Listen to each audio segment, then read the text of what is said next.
मंच के नीचे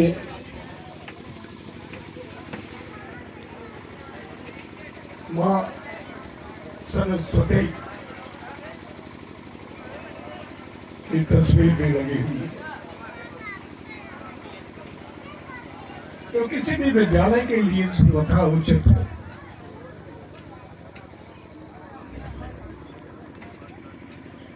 वीणा वाणी सरस्वती, पुस्तकधारी सरस्वती, हंस वाहिनी सरस्वती, विद्यादायिनी सरस्वती नमस्तुते, मां ब्रह्माणी सरस्वती नमस्तुते।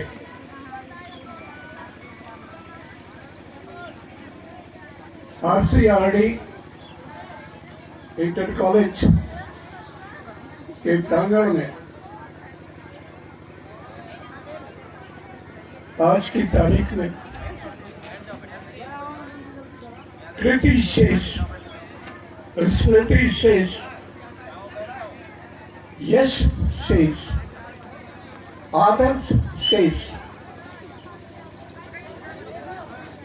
स्वर्गीय श्री जयराम वर्मा की जयंती के अवसर पर अध्यक्ष के रूप में विराजमान परमादरणीय श्री बजरंगी पाठक जी,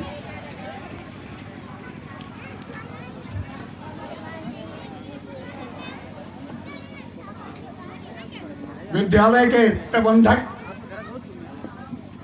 श्री रामदेव वर्मा जी, पूर्व मंत्री, वर्तमान विधायक, मेरे अच्छे मित्र श्री रामचंद्र राजभर जी के सुपुत्र युवा श्री संजय कुमार राजभर जी,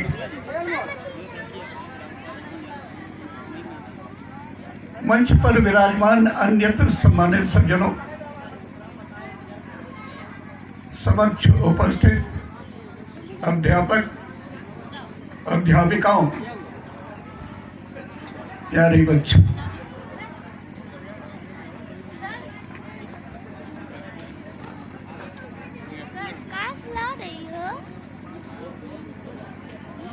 पूरे संसार में कुछ ही लोग ऐसे होते हैं जो एक आदर्श प्रस्तुत करके अमरत्व को प्राप्त होते हैं, अपना पूरा जीवन लगा देते हैं सकारात्मकता की दिशा में। क्या तपस्या बलिदान के बलबूते पर ही अमरत्व को प्राप्त होते हैं। अपनी योग्यता और अपनी कृतज्ञता के बलबूते पर ही संसार उन्हें सर्वथा याद करता है। स्वामी विवेकानंद, पंडित दीनदयाल उपाध्याय, APJ अब्दुल कलाम, सरदार पटेल, शिवाजी महाराज, ऐसे इस देश में ही अनेकों नाम हैं जिन्होंने अपने जीवन काल में इस धरती के लिए, इस देश की जनता के लिए, समाज के लिए सर्वथा संघर्ष करते रहे और सकारात्मकता को एक अपना मंत्र वाक्य बनाकर सर्वथा आगे ही आगे बढ़ते चले गए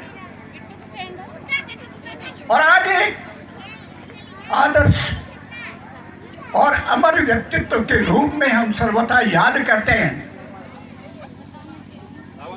ऐसे लोग मरणोपरांत भी कभी मरते नहीं।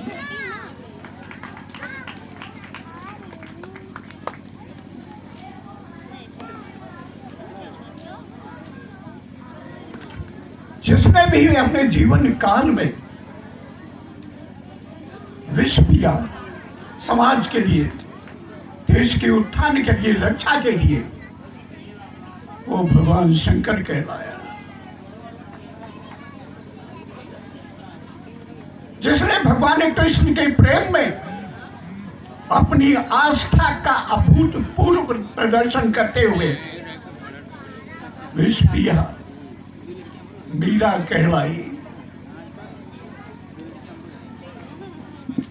ऐसे लोग सदा सदा के लिए ही याद किए जाते रहेंगे जब तक धरती आकाश रहेगा। इनका नाम सर्वथा बना रहेगा।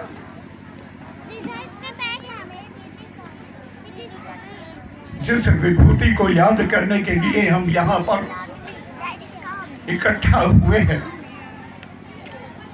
स्वर्गीय श्री जयराम वर्मा भी उन्हीं में से एक थे। सर्वथा मैं उनके साथ हुआ करता था। भारत के किसी भी कोने में होते थे तो मैं उनके संग होता था। उनके साथ रहते हुए राजनीतिक, सामाजिक, आर्थिक गहराइयों को बड़ी करीब से परखा, समझा, जाना है। अनुभव में लिया है, आत्मसात किया है, जीवन में संघर्ष भी किया। बाकी कुछ दुर्भाग्य मेरे रहे, लेकिन उनके सानिध्य रूपी अवसर को मैं जीवन में कभी भुला नहीं पाया। आज भी उनको मैं भगवान की तरह मानता हूं। हमारे घर में जो लोग भी जाते हैं, अविनाश जी गए हैं, उनके साथ की यादगार तस्वीरें गवाही देती हैं कि मैं उनके साथ हुआ करता था। बहनों भाइयों, जीवन के अंतिम दिन 13 जनवरी 1987 को रोज की तरह बिना चश्मा के अखबार पढ़ा। एक मंत्री हुआ करते थे, राजस्व मंत्री। उनका फोन आया कि आपकी तबीयत नहीं ठीक है, एक बार आपको हार्ट अटैक हो चुका है, उसके बाद भी सेक्रेटरीट में आप जाते हैं, एक दो घंटा तक आप बोलते रहते हैं। उनकी बातें सुनने के बाद कहा कि मैं आपकी सलाह अगर मानूंगा, मुझे 50 दिन अगर जीवित रहना है तो मैं 10 दिन में ही मर जाऊंगा। स्वयं जिस विभाग में रहे उस विभाग को बिगाड़ा है। कभी विभागों को, कभी सरकार को आगे बढ़ने का आपके द्वारा कभी अवसर ही नहीं मिला। समय रहते हुए सुधरिए, जिस विभाग में है उसको संवारने का काम कीजिए। उस दिन भी सेक्रेटरीट चले गए, उस दिन भी 1 घंटा तक बोल गए और लौट के आने के बाद दोपहर 12 बजे के लगभग उन्होंने विश्राम करने की बात कही और उन्होंने यह भी कहा कि कोई भी आता है तो मैं मिलूंगा नहीं, तबीयत नहीं ठीक है। 3 बजे के लगभग में उठने के बाद उन्होंने कहा हमको परेशानी है, बाएं तरफ दर्द है सीने में। मैंने डॉक्टर S.C. राय को बुलाया, जो बलरामपुर हॉस्पिटल में सुप्रिंटेंडेंट हुआ करते थे, बाद में लखनऊ के 2 बार महापौर हुए। आने के बाद उन्होंने इलाज किया, चले गए। 6 बजे फिर परेशानी हुई, फिर मैंने बुलाया। चौधरी नरेंद्र सिंह,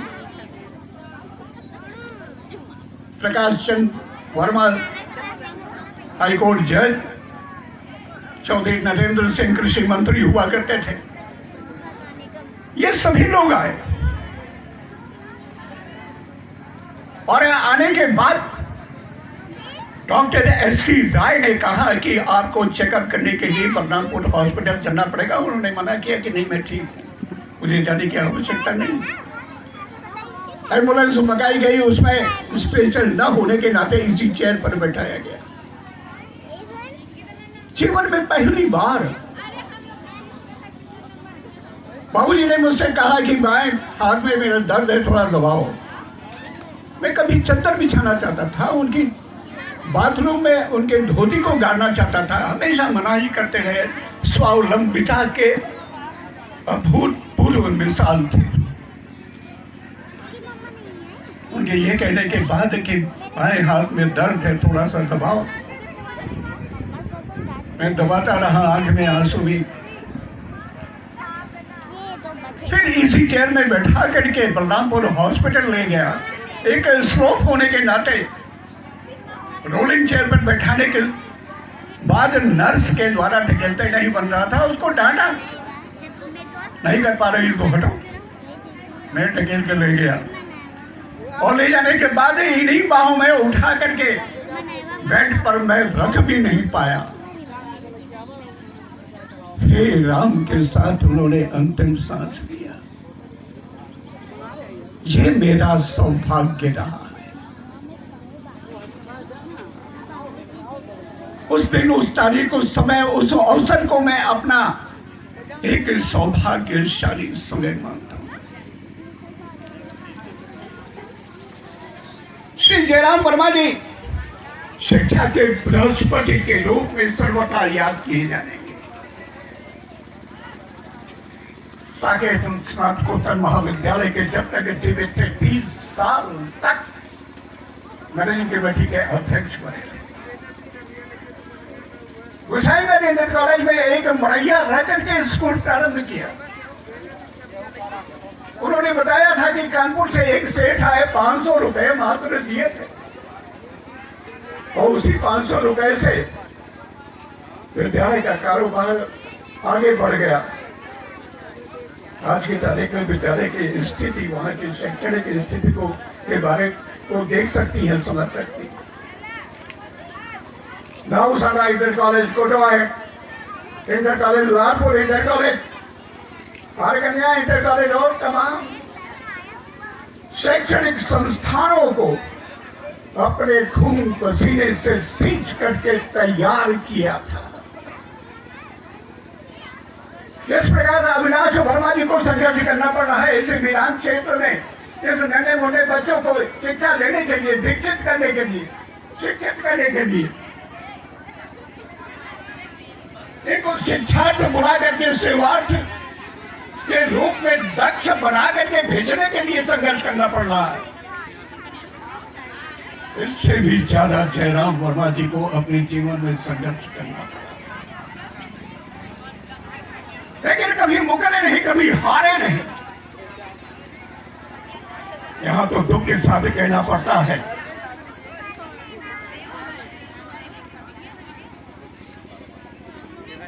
ऐसे भी लोग हैं जो बिना संघर्ष किए, जो बिना लड़े ही हार मान लेते हैं।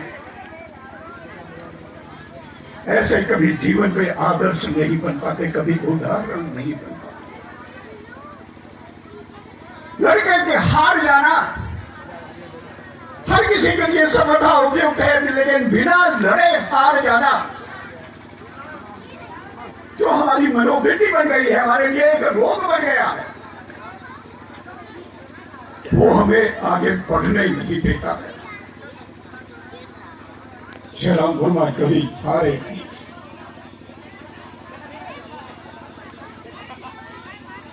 त्याग उनमें इतना भरा पड़ा हुआ था।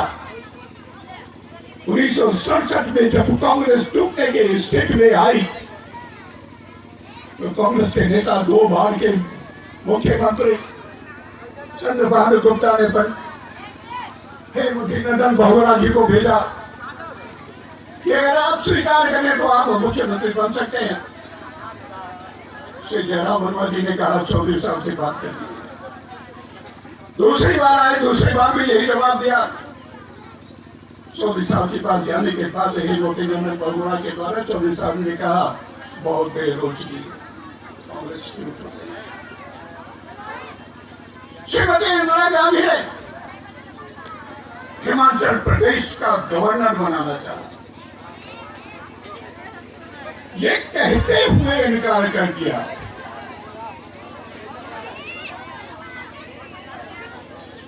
कि मैं सर्वथा जनता के बीच में रहा हूं, उनकी सेवा में रहा हूं, उनके लिए संघर्ष करता रहा हूं और उत्तर प्रदेश के जनमानस के बीच में रहा हूं। जीवन के अंतिम क्षणों में मैं उनका साथ कैसे छोड़ सकता हूं, उनके बीच से कैसे विलुप्त हो सकता हूं, जबकि वस्तु स्थिति यह है, सच्चाई यह है, सरकार के द्वारा, प्रशासन के द्वारा छोटा सा ओहदा भी अगर आज के तारीख में प्रस्ताव के रूप में प्रस्तुत किया गया तो कोई भी इनकार नहीं कर पाएगा। जयराम वर्मा का सबसे बड़ा आदर्श, उनके द्वारा उनके जीवन के कार्यों का जो सबसे बड़ा उदाहरण हमारे बीच सर्वथा विद्यमान रहेगा, उनकी ईमानदारी है।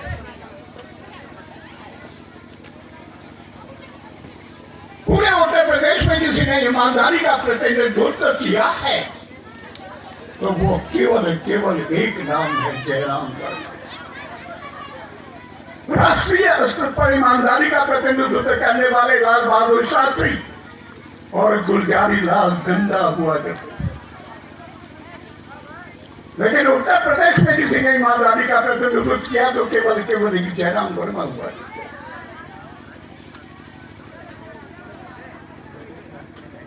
एक समय तो ऐसा भी हुआ, विधायक नहीं थे, यहाँ से फैजाबाद जाना था, बस में बैठे, कुर्ता बदलने के नाते कुर्ते में पैसा रह गया, नए कुर्ते में पैसा नहीं था।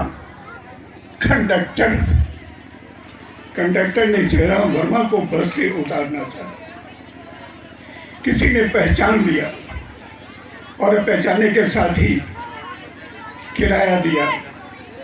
जयराम वर्मा जी फैजाबाद पहुंच पाए और पैसा देने वालों का नाम, ग्राम, पूरा परिचय उन्होंने नोट कर लिया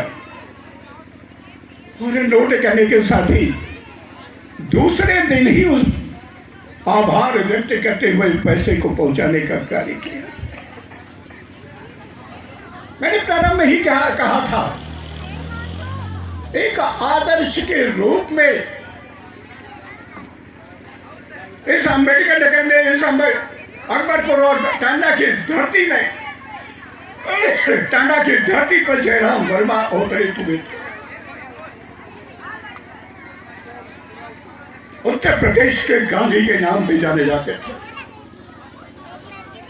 प्रतिदिन चरखा चलाने के उपरांत ही आहार ग्रहण करते थे और जो उससे सूत तैयार होता था यहीं के अकबरपुर के खादी भंडार में, उसे लेकर के वस्त्र लेते थे। इसी नाते उनके पास अनेक वस्त्र हुआ करते थे। जयराम वर्मा ने जिस मंत्रालय को संभाला, कृषि मंत्रालय के रूप कृषि मंत्री बनने के बाद उत्तर प्रदेश में सबसे ज्यादा ट्यूबवेलें लगी है, पुराने लोग जानते हैं। और अम्बेडकर नगर फैजाबाद में सबसे ज्यादा ट्यूबवेल लगी, सिंचाई की व्यवस्था हुई, कृषि का कार्य आगे बढ़ा है, वो जयराम वर्मा के कार्यकाल में ही हुआ। इस नाते बहुत अदब के साथ मैं निवेदन करना चाहता हूं, हर अभिभावक को, प्रत्येक अध्यापक अध्यापिकाओं को जयराम वर्मा के आदर्श को, उनके कृतित्व को, उनके कृत्य शेष को इन बच्चों के समक्ष जरूर प्रस्तुत करना चाहिए। एक शिक्षाप्रद विषय के रूप में इनके समक्ष, इनके सामने रखा जाना चाहिए, ताकि चलकर आगे चल करके एक आदर्श स्थिति पैदा हो सके। तभी जयराम वर्मा की जयंती मनाने का सही अर्थों में सरोकारिता बनती है। प्यारे बच्चों, दो शब्द आपसे। आप इस विद्यालय में आए हुए हैं तो जितने भी अध्यापक अध्यापिकाएं हैं वो आपके गुरु के रूप में जाने जाते हैं, उनका सम्मान करते हैं, उनका चरण भी स्पर्श करते हैं। लेकिन आपको ये मालूम होना चाहिए, आपकी प्रथम गुरु आपकी अपनी माँ है, जिसने आपको जन्म दिया है, जिसने प्यारे बच्चों आपको शिक्षा, दीक्षा, आचार, विचार, भौतिक वस्तुओं से संपर्क, स्पर्श, अनुभव ये देने का कार्य आपकी अपनी मां ने किया है। स्कूल आने के पहले मेरा निवेदन है, अपनी मां का चरण स्पर्श करके आप ही स्कूल आओ, क्योंकि आपकी मां के हृदय से जो उद्गार आपके प्रति निकलेगा, जो स्नेह, जो प्यार, जो आशीर्वाद निकलेगा, तो कोई नहीं दे सकता। मैं अगर कहूं देवी देवता भी नहीं दे सकते तो हालांकि कुछ लोगों को बुरा लग सकता है, लेकिन जरूरत नहीं।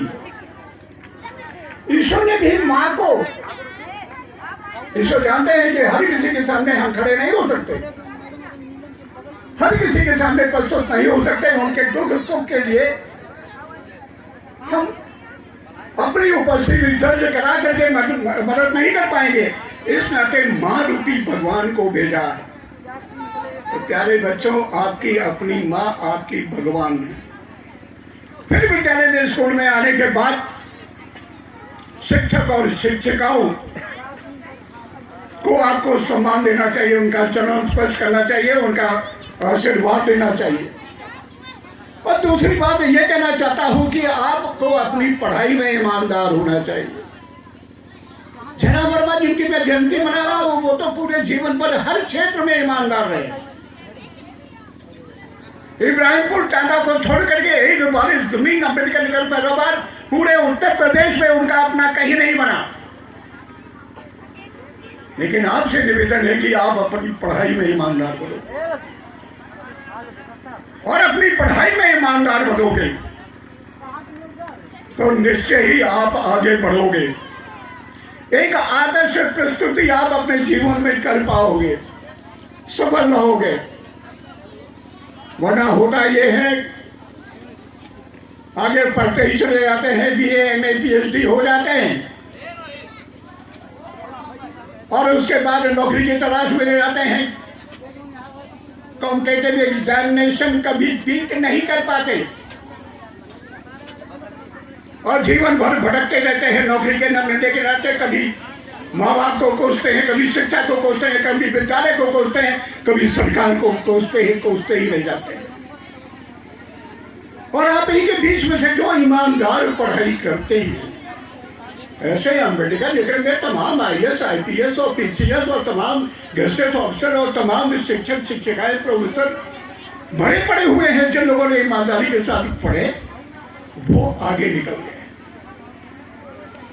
बुढ़े पाठक की गलत तो नहीं बोल गया।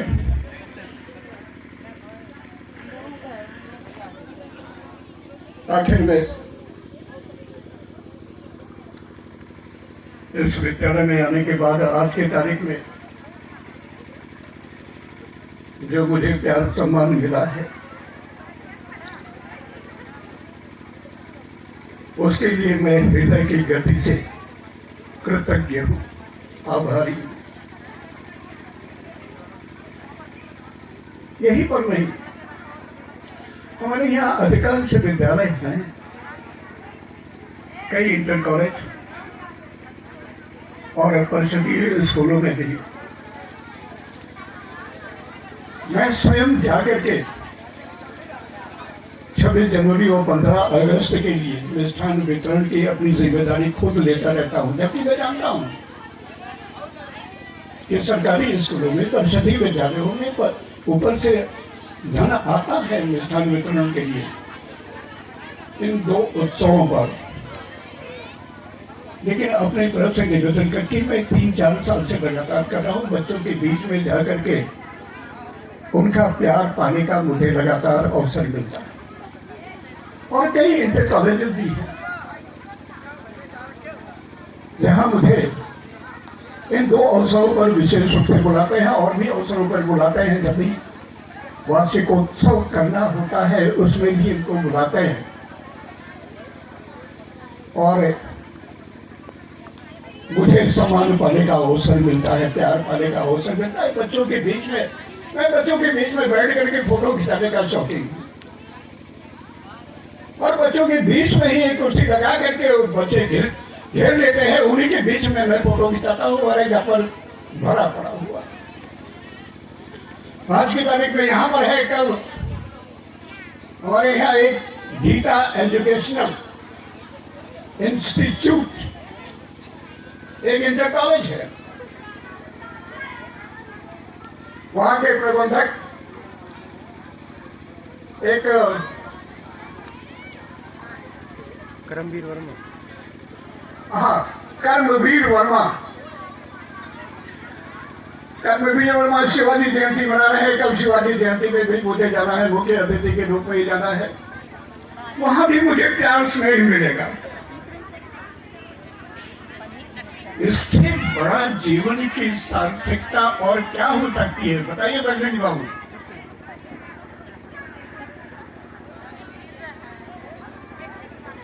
एमपीए मेरे हो जाने के बाद लोग मांगने रहते हैं, लोग भी जाते हैं तो हम लोग कहते भी रहते हैं।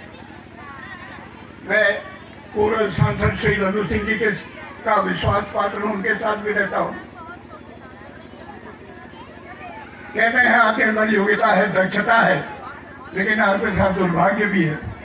मैंने उस दुर्भाग्य को पीछे छोड़ दिया, सौभाग्य बच्चों के बीच में जाकर के प्राप्त करता रहता हूँ और चाहता हूँ कि जीव अंतिम क्षण तक बच्चों का प्यार सम्मान पाता रहूं। इस विद्यालय को लेकर के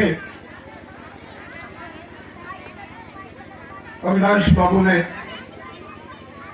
जो मंतव्य, जो संकल्प व्यक्त किया है, जो सम्मान दिया है, उसके प्रति कृतज्ञता व्यक्त करने के साथ साथ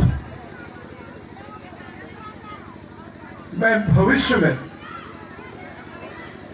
उत्तरोत्तर ये प्रयास करूंगा कि इस विद्यालय का रंग रूप बदले,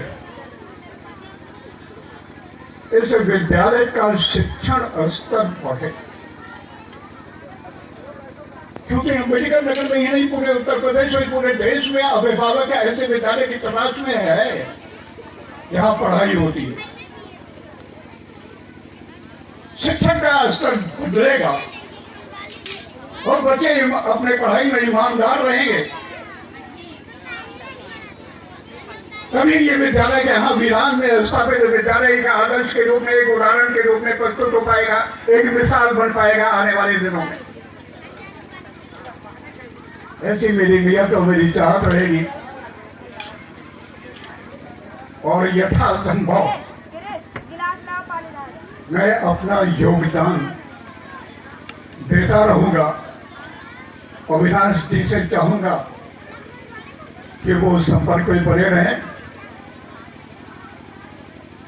और इस विद्यालय को आगे बढ़ाने में रूप स्वरूप रंग रूप के विषय में सर्वथा चर्चा करते रहे। यहाँ पर संजय राजभर भी है जो इस दीवार के बुनियादी ईंट है, इन्होंने शिलान्यास किया है। मुझे आशा ही नहीं विश्वास है कि इनका योगदान, इनका सहयोग भी सर्वथा बना रहेगा और यहाँ का विद्यालय एक दिन शिक्षा के नाम पर, ईमानदार पढ़ने पढ़ाई के नाम पर चमकेगा, आगे बढ़ेगा। इन्हीं शब्दों के साथ मैं अपनी वाणी पर विराम देता हूँ। जय भारत, जय भारतीय।